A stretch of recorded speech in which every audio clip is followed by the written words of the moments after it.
Morning, everyone.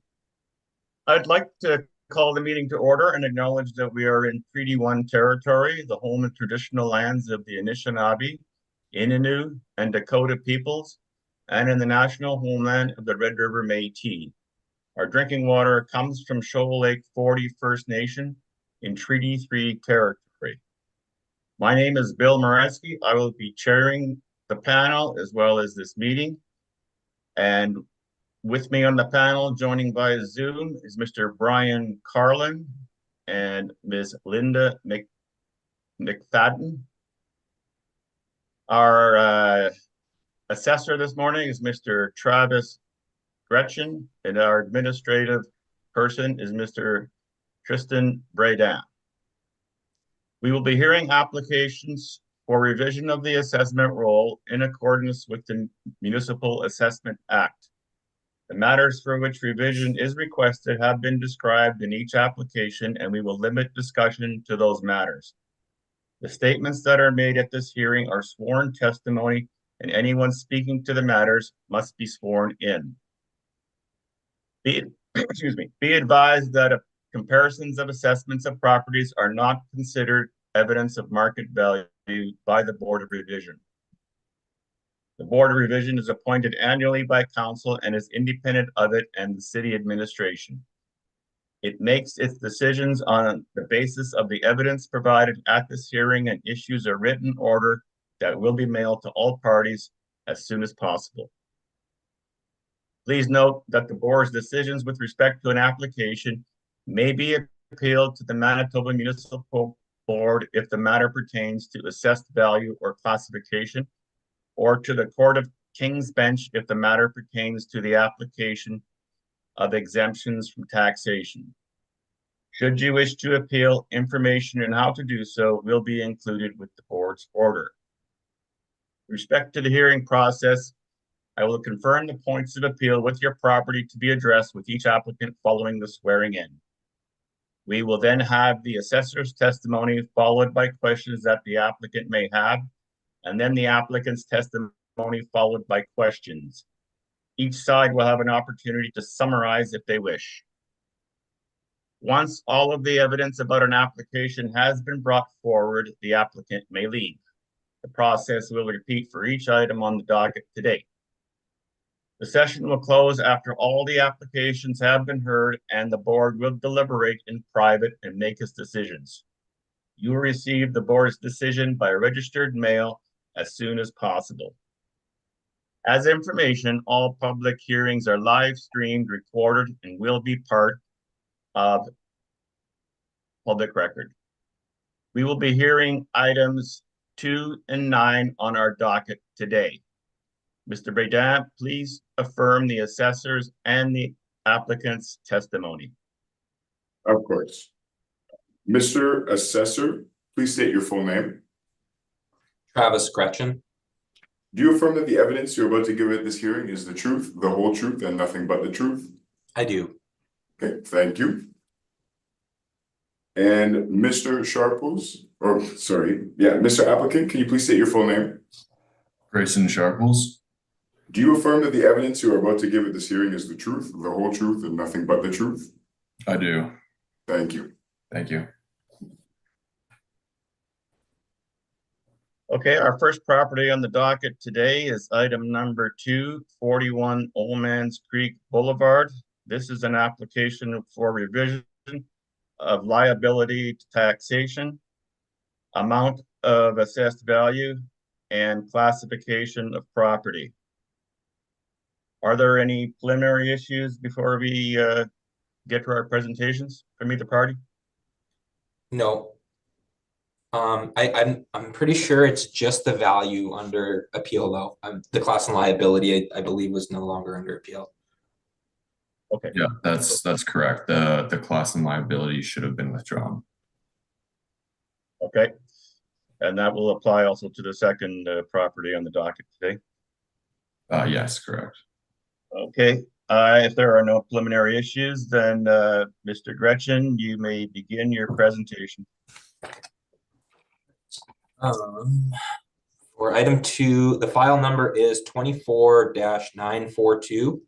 roll number 1309-531-9400. The address is 41 Omens Creek Boulevard. Our roll year is 2025. Reference date is April 1st, 2023. And we have an assessed value of $3,145,000. There is 2 buildings consisting of 3 premises, and the years built range from 1990 to 2020. The wall heights range from 18 feet to 21 feet, and the land area is 45,444 square feet. The plan area is 19,623 square feet, giving us a land to plan ratio of 2.32. Moving to my page 2, you'll see the most recent sale was in 2014 for $1.225 million, or $1,225,000. At the time, this would have been for the original building of just over 10,500 square feet that was built in 1990. So as mentioned on the first page, we did have years built ranging from 1990 to 2020. So in 2020, additions were built totaling approximately the other half of the building, or 9,107 square feet, with a permit value of $1.6 million. So you'll find this permit on my page 13. So turning to my page 13, you'll see it was done, I guess, in 2 phases, all within the same year, but totaling the square foot I mentioned, 9,107 square feet. So this consisted of additional warehouse space as well as additional office space. And near the bottom, or just below the dark line near the bottom of the permit, you'll see the declared value of $1.6 million. So in the bottom of the photo on page 6, I'll get you to turn to page 6. You'll notice that the additions can be seen at the back on the left-hand side with the original building at the front. So the back portion of the building would be the warehouse, and then the side portion, the office space. We go back to my page 3, you'll find my maps. So the subject property is located in the northwest quadrant of the city. It's on Omens Creek Boulevard, just off Logan and close to King Edward. Page 4 just includes a closer view from the map showing the building just off Omens Creek. Moving to my page 5, you'll see the lot shape and our assessed value. Below that is the street view. And then moving back to my page 6 and 7 are the overhead photos, which I've already briefly covered, showing where the original building is and then the additions. Moving to page 8, you will find my rent comparables. So my lease start dates range from 2014 to 2022, with lease terms ranging from 1 to 10 years. The leased area square footages range from approximately 9,600 square feet to 30,000 square feet. The average wall heights range from 20 to 24 feet. Effective years built range from 1984 to 1992. And net rents range from $7.63 to $9.68. We move to my page 9. You'll find the workup of the property. So we have, again, 19,307 square feet with a blended rent of $8.07 per square foot, giving us a potential rent of $155,777. After 3.5% vacancy is applied, it gives us an effective gross income of $150,325. Expenses at 3% and a $4 shortfall arrive us at a net operating income of $143,112. A cap rate of 4.55% is applied, giving us an estimated rounded value of $3,145,000. The income summary is found on page 10. Moving to page 11, our cap rates. So our cap rate, as mentioned, was 4.55%, which falls outside the city's 80th or 20th to 80th percentiles. So it is a lower cap rate. Moving to my page 12, you'll find the municipal act excerpts. Page 13 was the permit, which we already covered. Page 14 was the information they submitted for their income and expense. And page 15 was the application for the Board of Revision hearing. That concludes my presentation. I respectfully ask the board to confirm the value of $3,145,000, and I'm now open for questions. Okay, thank you. Mr. Sharples, do you have any questions for the applicant or for the assessor on his presentation? Just a few. Thank you, Mr. Chair. Just a couple on your page 9, where we have the income valuation here. First one is just, I mean, you talked about how there was the addition to the building. So there was the 1990 and the portion in 2020. But there's three different premises here. I'm just wondering how you got So the initial premise would be, or the first premise is the initial building, the 1990 build. And then the second two premises, as I mentioned, consist of the warehouse and office space. So it was done on one permit, but indicating two different square footages based on their use type. Okay. So the warehouse space is the larger portion, and then the smaller portion, the office space with the higher rent, and then giving us a blended rent of $8.07. Okay. And then just looking at the cap rates on page 11, why is this cap rate so much lower than the range here? As I mentioned, it is a lower cap rate. It is outside of our 20th to 80th percentiles. One of the factors, I guess, or the main factor would just be the newer additions bringing up the effective age of the building. That would be my best guess, but this is a model cap rate. Okay. I believe that was all my questions. Thank you. Thank you. Ms. McFadden, any questions for the assessor? So on the original building, the 10,200 square feet, was there no office space there? I'm uncertain as to that. I did not inspect, but obviously when they purchased the building, referencing that sale, they decided they needed more space. So they would have also had a larger land to plan, but I guess warranted the addition or the need for additional space. They determined those square footages to build. So you notice in the photos as well, it is kind of in a bit of an obscure lot shape. So they built to the parameters they needed by fitting the office space to the far left there on the property line, and then adding additional warehouse space with more loading doors at the right side or the back of the building. Okay. And in your experience, is it unusual for the model to come up with such a low cap rate for a building that's not entirely brand new? We have found this year the cap rates are a little bit lower, but it isn't abnormal, based just on location, size of the building. Yeah, those would probably be main factors on this, and then obviously the effective age. So that addition of half the building being relatively new would have a major factor in that. Okay, thank you. That's all my questions. Mr. Carlin, any questions? No questions at this time. Thank you. Okay, you answered to the cap rate issue. Is this property rented right now, correct? Correct, yeah. And you said there was actuals on page 14, was it?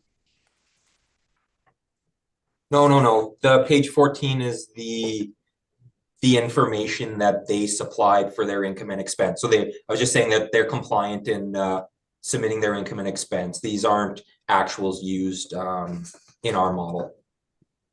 Okay, but these are the actual expenses that the owner had provided. Yes, this is what they provided. I didn't touch on it. There was a few things I was uncertain of.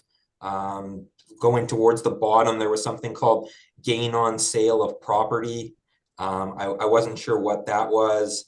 And then a lot of these expenses we don't include, like bank service charges, depreciation, long-term interest. So as mentioned, I didn't touch on the income and expense that they submitted, but nonetheless, they did submit, so they are considered compliant for the income and expense. Okay.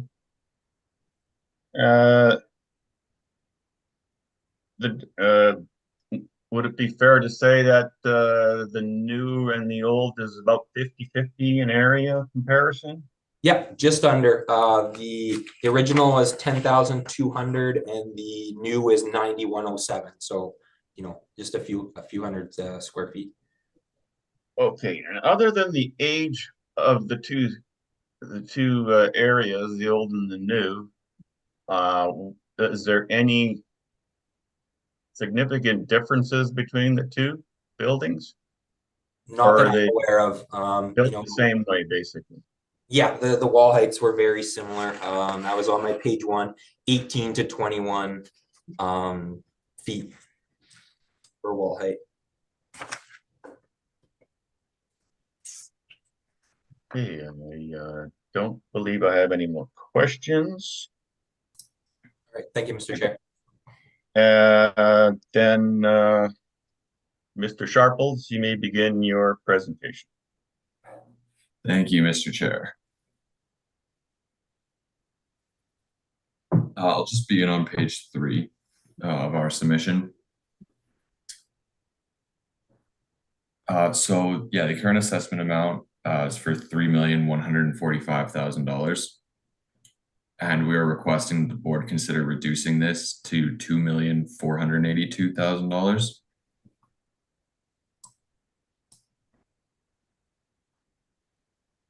On page 4 and 5, we just have a snippet of the current assessment. So this is the valuation breakdown that we're provided when we go onto the website and sign in with the owner's ID information. This is the breakdown we're given. So the overall effective year built was 2004. That kind of makes sense to us. It's about halfway in the middle between 1990 and 2020. So that seems to make sense. And then, yeah, just the cap rate, point 2 on page 5 at 4.55% seemed pretty low to us. And that was kind of the main thing that jumped out and indicated to us that this assessment should be appealed. So on page 6, we have a breakdown of our request. So as mentioned, we'll be requesting an increase to the capitalization rate from 4.55% to 5.35%. And then we're just requesting a slight reduction to the rental rate. I think the blended rate right now is around $8 a square foot. We're requesting that be reduced to $7.50 per square foot. And from that, we've calculated a total requested value of that $2.48 million.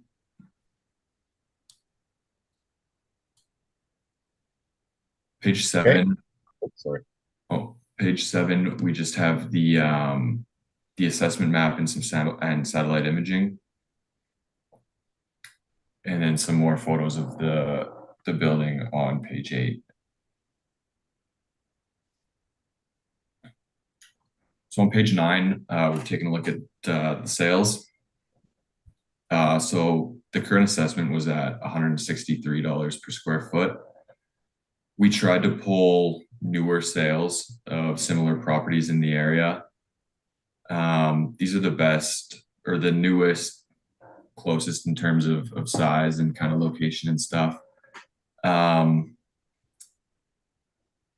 It looks like the filter we used was anything newer than 1985, give or take. And so from this, we've calculated an average sale price of about $118 per square foot.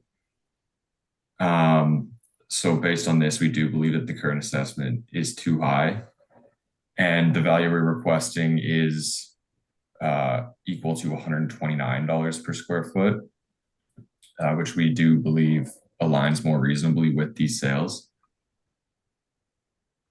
And I guess I'll just note that our value was based off the income approach, not the sales approach. We just always kind of take a look at the sales to give us kind of an indicator of whether the value is too high or not. But our request is based on the income approach.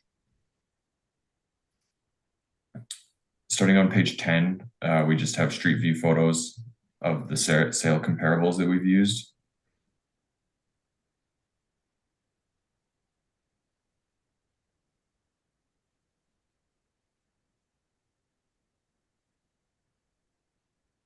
And these continue all the way down to page 14.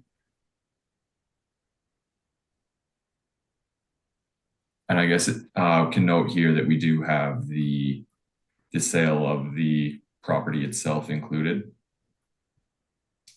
So again, on page 9 there, it's second from the bottom. Yeah, we have the area. These sales were gathered from the Johnson report. So they had the area at that time at 10,516 square feet, sold in July of 2014 for $116 per square foot. We didn't look at that price too closely just because it did happen, I mean, 10 years ago now. So our request wasn't based off that price or anything. But on page 14, we've taken all these sales we found and tried to do our own cap rate calculation. So we don't have all the income information from all of these properties. So we have to do our best to kind of estimate the NOI to come up with a cap rate. So to do that, we've tried choosing rental rates using comparable leasing. So we have these notes to the side of the table, and that's from where the rental rate we used was from. So just for example, the first one here at 170 Eagle, we used the rental rate of $6.50 per square foot, and that was from the property at 79 Eagle Drive, which is comparable to the subject. So vacancy rate, expense allowance, operating costs, that was all from the City of Winnipeg guidelines for the valuation of income producing properties. And so from that, we've calculated cap rates based on our comparable sales ranging all the way from 3.84 to 7.59. And we had an average of 5.96. So this shows quite a bit higher than the cap rate of 4.55 that was assessed. Based on these sales, it does show support for a cap rate closer to 6. But we are requesting that the rate be increased to 5.35. This is based off the newer addition to the property. And that value of 5.35 is also that 20th percentile number from the cap rate chart that was in the assessor's submission. And so we do have that on the following page as well, on page 15. So again, just the current cap rate is below the lower bound of all these ranges. Looking at industrial single tenant A, the city's range is from 5.35 to 7.3. Cushman has the lowest lower bound of the cap rate ranges, I guess, at 5.25. But Colliers, CB, Cushman, they all kind of support cap rates ranging from that 5.25 to 6.5 range. And then the City of Winnipeg range is from 5.35 to 7.3. So The sales we looked at, we calculated a cap rate close to 6. The subject property is a little bit newer. So we chose to request the rate at the lower bound of the range from the city of Winnipeg, that 5.35. On page 16, we just took a look at the rental rate. So the assessment does use a rental rate of $8.07 per square foot. And seeing the assessor's submission, we saw how that was broken down. It's a blended rate. We've taken a look at a few comparable leasing, and we found that it should be closer to $7.50 per square foot. So we have some leases here. Again, looking at properties with a newer year of construction. So we have comparable leases with rental rates ranging from 6.25 to 8.49. And we get an average of $7.51 a square foot. And so based on these, we are requesting the rental rate of $7.50 per square foot.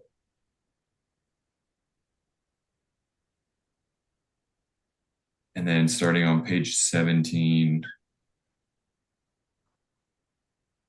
and 18, we just have more street view photos of those comparables.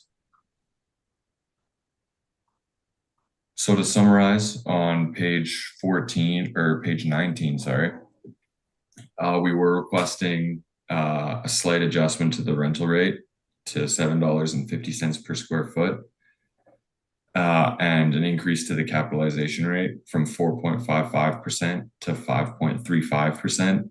That was the lower end of the range.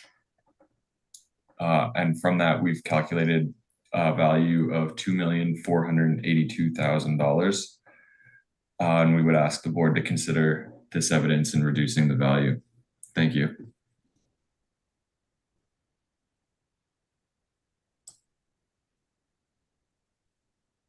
Mr. Gretchen, any questions on the applicant's presentation? I do, Mr. Chair.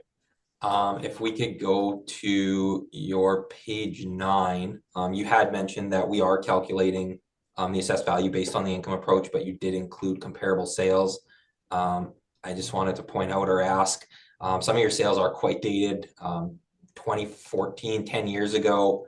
Would you not agree that market trends today may indicate selling prices higher than what we currently have or what you currently have listed for 2014?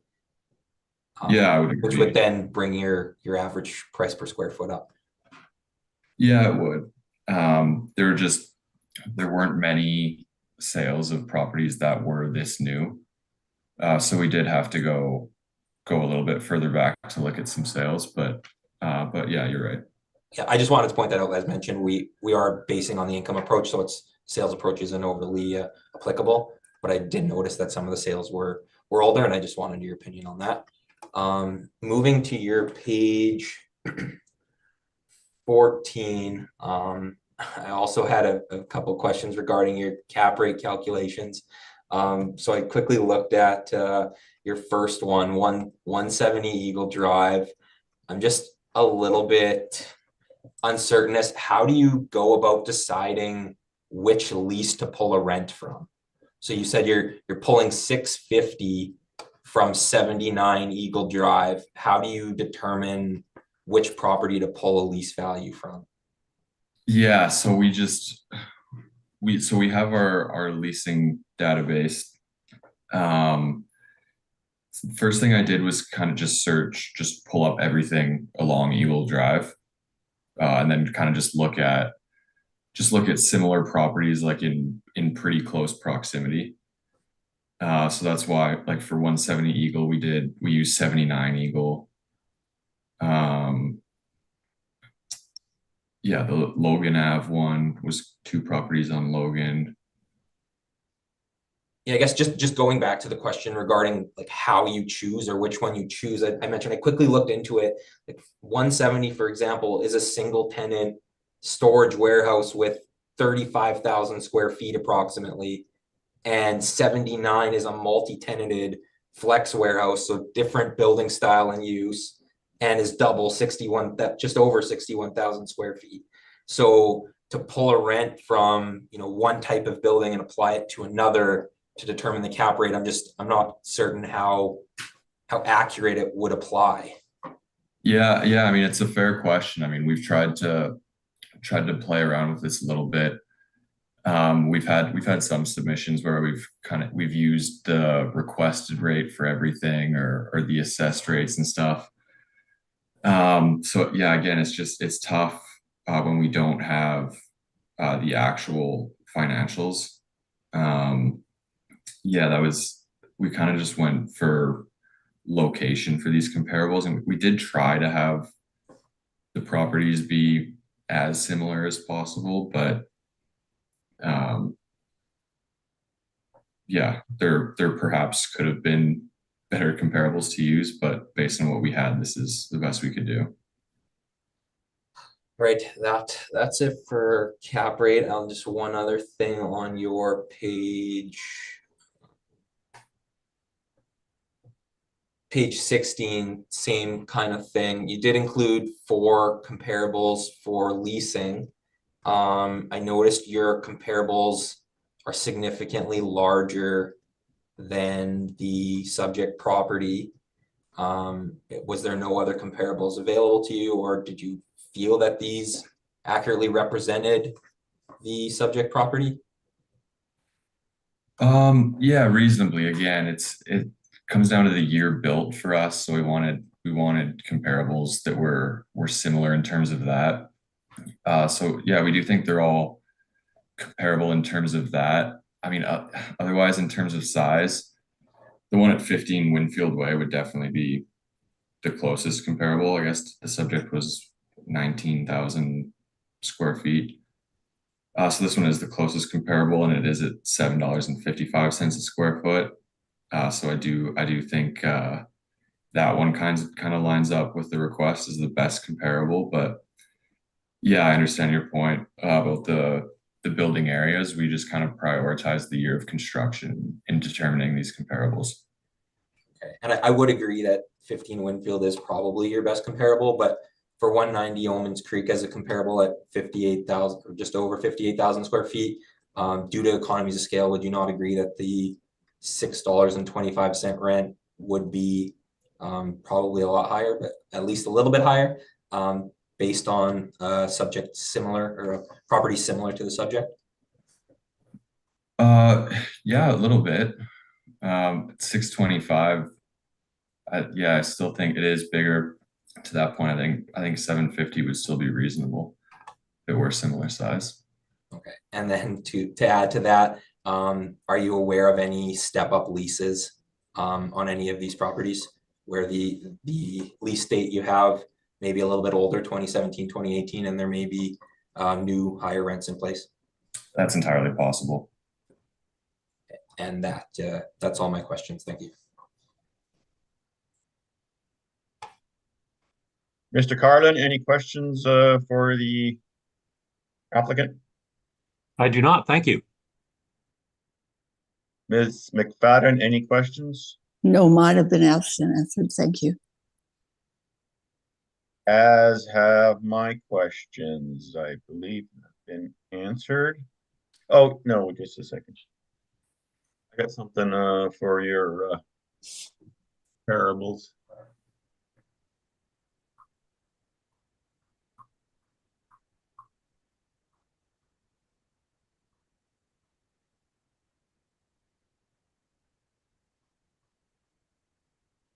Bear with me for a moment. Yeah.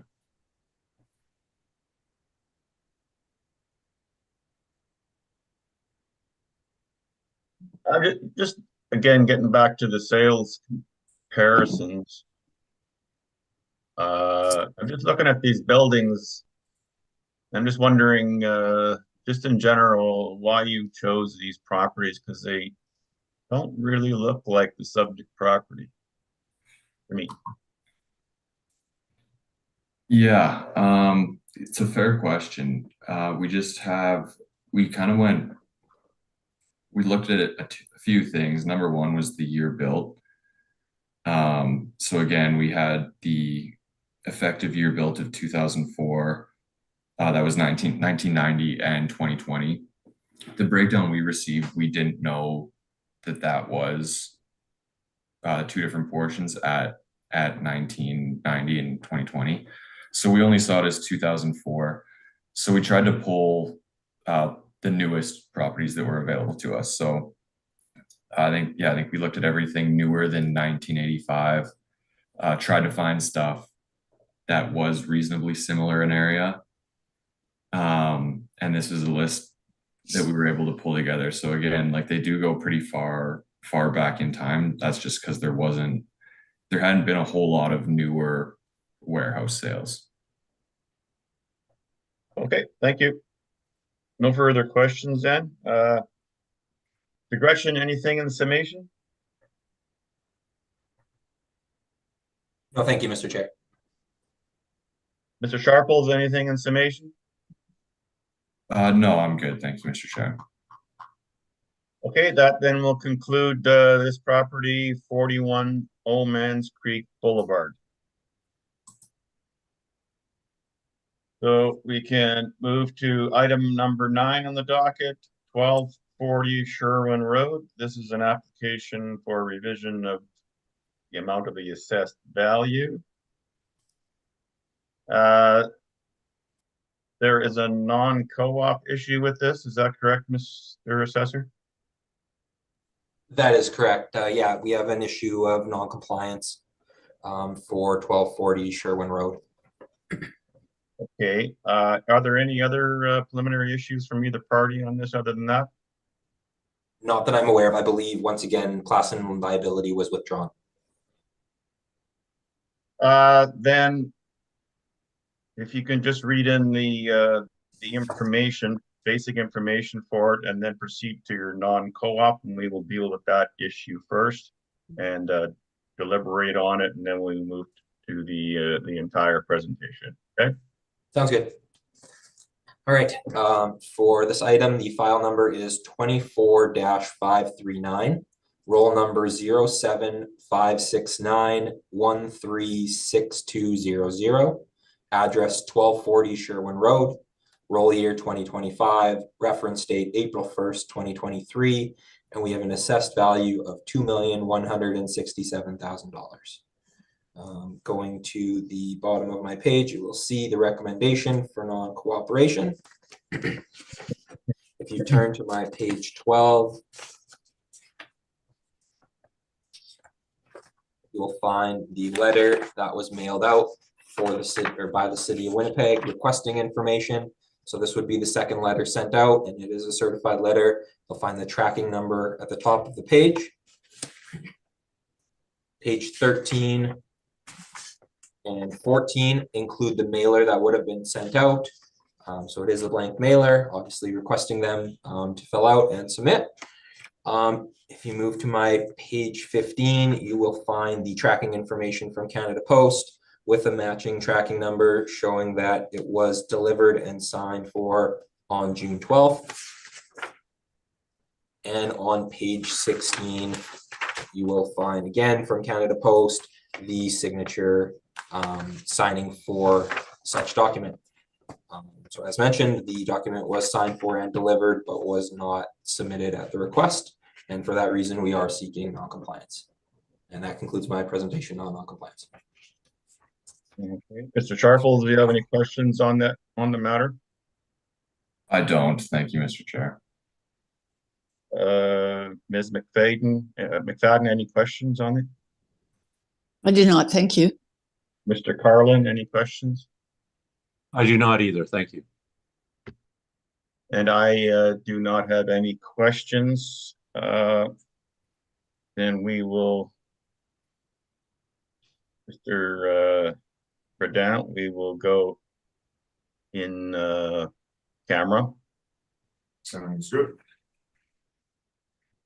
Okay, we are back in order. The panel has considered the assessor's application for non-cooperation, and we have decided that we grant it. So, Mr. Sharples, you may begin your presentation. Thank you, Mr. Chair. Begin on page 3 of our submission once again. And I'll start with just a brief description, since Mr. Gretchen hasn't gone over it yet. But the subject property, it's 18,810 square feet. It's an industrial warehouse, and it has an assessed year built of 1967. The current assessment is for $2,167,000. And we are requesting that the board consider reducing this to $1,976,000.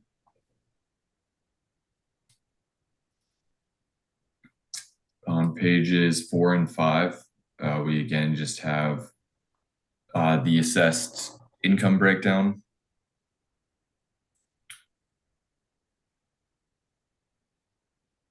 And page 6 is a summary of our request. So for this property, we are requesting a rental rate of $7 per square foot. And the current assessed capitalization rate is at 5.6%. We are requesting an increase to the 6% for the cap rate. And that's how we've calculated our value of $1,976,000. Again, page 7, we just have the assessment map and satellite image. And some street view photos on page 8.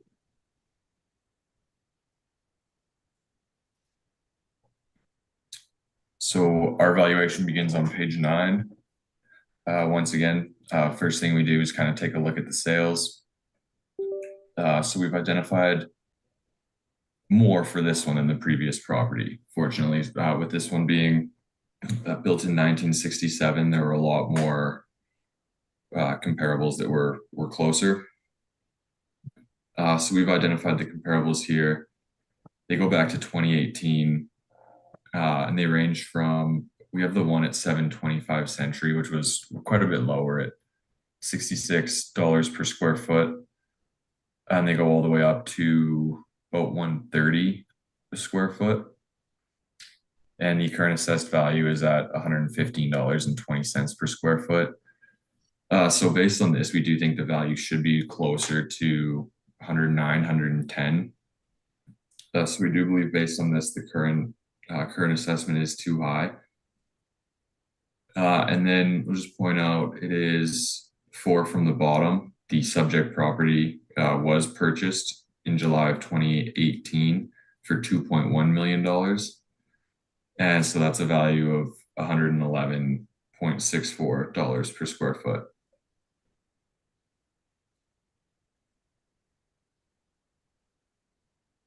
Beginning on page 10, we just have some street view photos of all the comparables.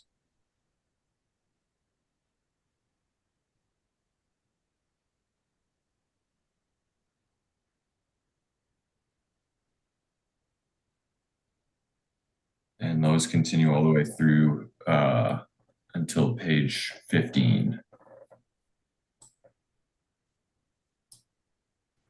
And then so on page 16, we've done a similar thing to try to calculate our own cap rate. So we've used all these sales, similar process to the previous property we talked about. So again, for these, we tried to choose the most similar properties within like a 1 or 2 block radius, really. This is in an industrial area, so it is a little more manageable to do stuff like that. And then for some of these, we have the note on the right of the table that it was where it says average for multiple leases. So these would kind of be like there was just multiple leases along King Edward Street there that we deemed to be comparable, and we just took the average of it and got $8.25 per square foot.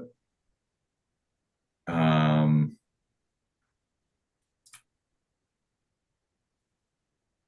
then yeah, so and then again the vacancy expenses, operating costs, those are all from the city of Winnipeg guidelines. So we just kept those all the same. And so from this, our calculated cap rates, they range from about 4.85 all the way up to about 8.5. And from this, we get an average of 6.28%, median of 6.34%. And so we've decided to request a cap rate of 6% based on this. And so again, on page 17, we do believe that this rate is supported by the table here. So this property, we'd probably be looking at B quality industrial here. So City of Winnipeg range is from 5.35 to 7.3. So the 6% would fall pretty comfortably within that range. And then it would be on the lower end of the range from both Colliers and Cushman. They're reporting 6 to 7%, 6 to 6.75%. And then CBRE is reporting cap rates of 6.5 to 7.5 for B quality industrial. So, I mean, CBRE would support a higher cap rate still. And then the 6% is at the lower end of Colliers and Cushman. It falls in the middle of the range from the City of Winnipeg. And we do believe that 6% would be an appropriate cap rate to use here.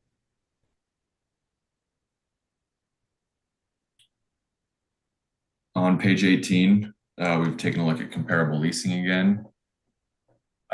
So the assessed rental rate is for $7.16. I'm not sure if this has been broken down into different space types, like if this is a blended rate or it's all the same area.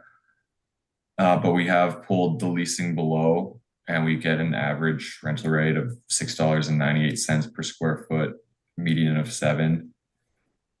And these properties all are fairly similar in terms of year built,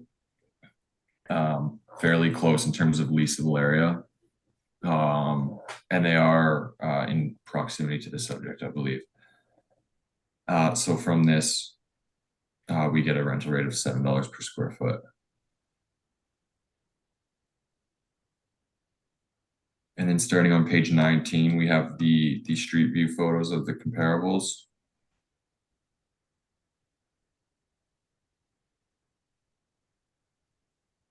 And that continues through to page 22. So on page 23, just to summarize, we believe that the current assessment is too high and should be reduced. We're pretty close in terms of the rental rate. We are requesting that this be reduced slightly to $7 per square foot. That was based on the comparable leasing. And then the capitalization rate, we are requesting a cap rate of 6%. This fits with the range provided by the City of Winnipeg and is supported by third-party market data providers.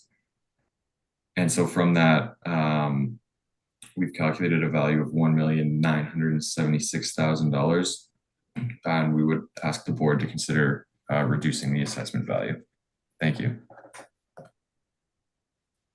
Mr. Gretchen, any questions for the applicant on his presentation? I do, thank you, Mr. Chair. Let's go to your page 9.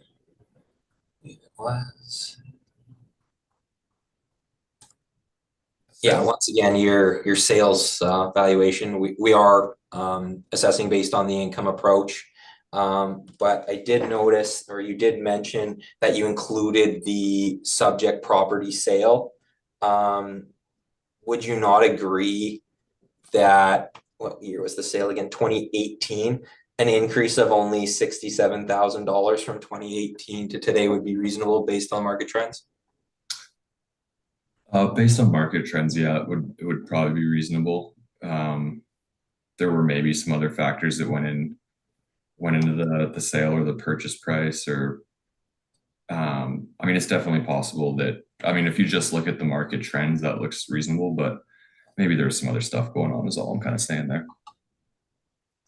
Right, and then moving to my or your page 16, again with capitalization rates.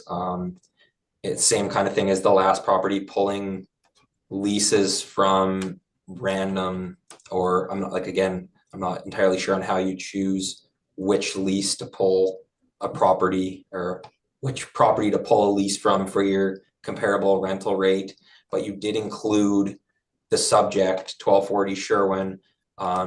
You included the rental rate that you're asking for at $7 for the sale of 2018, but the cap rate is still in support of our 5.6. Would you not agree? Based on the information you're providing? Yeah, I would agree. Okay, and that's all my questions.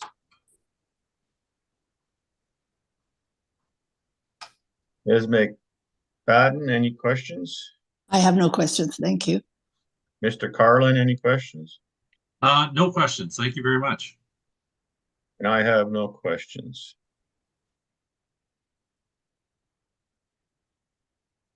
Mr. Gretchen, you may begin your presentation. So we've already read in the file number, roll number, property address again is 1240 Sherwin Road. We have one building with one premise. The year built was 1967, and we have 20-foot wall heights.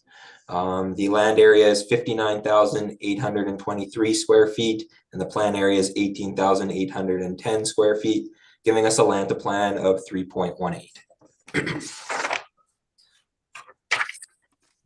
Moving to my page 2, you'll see that there was a sale in 2018 for $2,100,000, which is just below our current assessed value for 2025 at $2,167,000.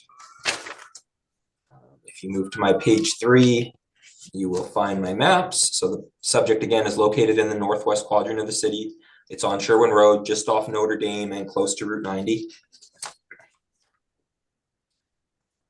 Page 4 includes the street view and overhead photo, as well as the assessment showing the lot shape. Page 5 and 6 include additional overhead photos of the subject. Moving to my page 7, you'll find my rent comparables. The lease ranges from 2010 to 2022, with lease terms ranging from 3 to 15 years. The leased area square footages range from approximately 15,000 square feet to 20,000 square feet. The average wall heights range from 12 to 22 feet. The effective year built ranges from 1962 to 1973, and the net rents range from $6.50 per square foot to $8.24 per square foot. On page 8, you will find the workup for the subject property. Again, as mentioned, the leasable area is 18,810 square feet. We have a rent in place at $7.16 and a potential rent of $134,680. After a vacancy of 4.5% is applied, we arrive at an effective gross income of $128,619. Expenses at 3% and a $4 shortfall give us a net operating income of $121,374. The cap rate applied is 5.6%, and that gives us a rounded value of $2,167,000. Page 9 again includes the income summary. Page 10, you'll find the cap rates. So our cap rate of 5.6% does fall inside the city's 20th to 80th percentiles, as well as those from CBRE and Cushman and Wakefield. Page 11 is the snippet from the act excerpts.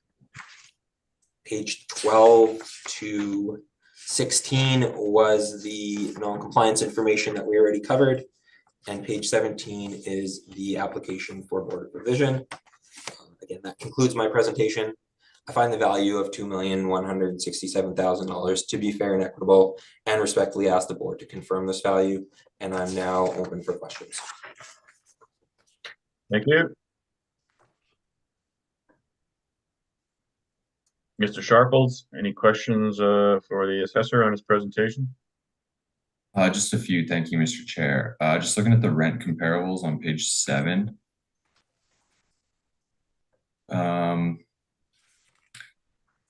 So I guess just looking at the one at 1151 Sherwin here.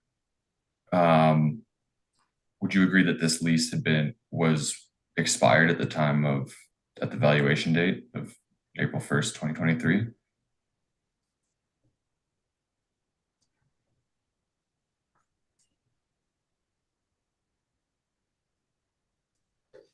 I was not aware of that.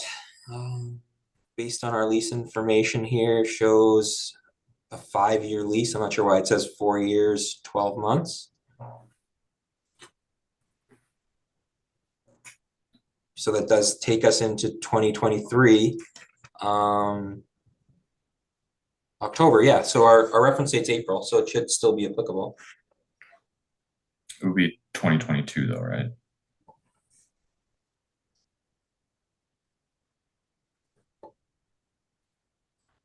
Oh, maybe you are correct. I'm uncertain. I don't have any additional information in front of me regarding the lease. Yeah, based on the information, it shows to be a 5-year lease. I don't have what the current lease rate would be. Okay. That was my only question. Thank you. Okay. Mr. Carlin, any questions for the assessor? No, thank you. Ms. McFadden, any questions? I have no questions. Thank you.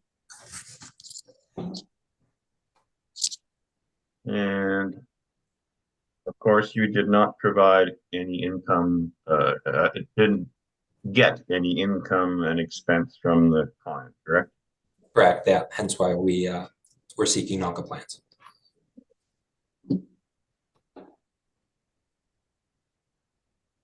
I do not have any other questions. Thank you, Mr. Chair. Okay, Mr. Sharples, anything in summation? I have no need. Thank you, Mr. Chair. Mr. Gretchen, anything in summation? I also have no summation. Thank you, Mr. Chair. That then will include the matter of this property at 1240 Sherwin Road.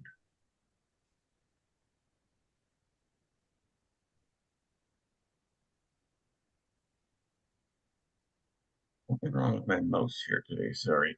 That's why I'm getting hesitations from me here.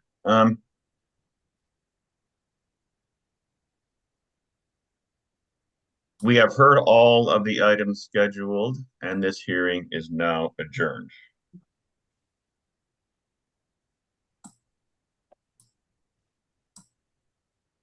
Thank you very much for your presentations. Thank you. Thank you, everyone. Have a great day.